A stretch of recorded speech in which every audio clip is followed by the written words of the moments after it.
En 10 centjes terug. Zo, smakelijk bedankt, hè. Salutjes.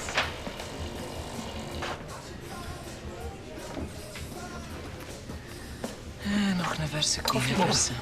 Maar je zit ver met je gedachten, hè? Voilà. Ça va? Ja, ça va. Enfin, ça va. Het is... Och ja, het is Hanne. Hanne, wat is er met Hanne? Die is zo veranderd, Elisabeth. Daar kun jij geen gedacht van geven. Allee, weet je wat hij vorige week vrijdag tegen mij zei?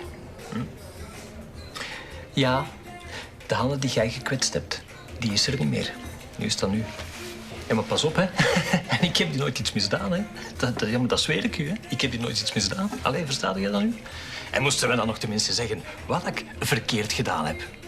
Ja, dan zou ik iets kunnen doen. Dan zou ik het eventueel kunnen goedmaken. Maar nee, ik weet van niks. Allee, wat denk jij er nu van als vrouw?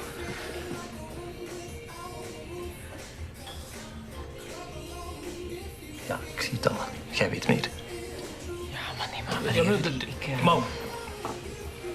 Ai. Ja, maar... Nee, sorry. Allee, ik hoor hier veel, hè, maar ik moet niet... Enfin, maar Elisabeth, ik kan het toch vertellen. Nee, maar dat is tegen mijn principe. Maar hoe lang kennen wij elkaar nu al niet? Oh. Enfin, zeg. Allee, kom aan, die vrouw, vertel het mij. Oh, nee. Ja, maar Hanneke doet mij dood. Ja, maar als ze... Nee, maar... Ik moet het weten, hè. Rudy, je zegt niet dat ik het gezegd heb, hè? Dat is beloofd.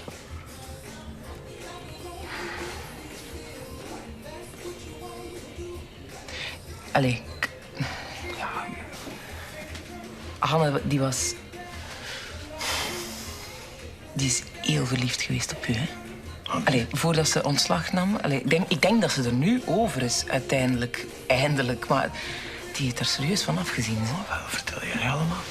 Ja, maar alsjeblieft, zeg niet dat ik dat gezegd heb vandaag. Allee, ja.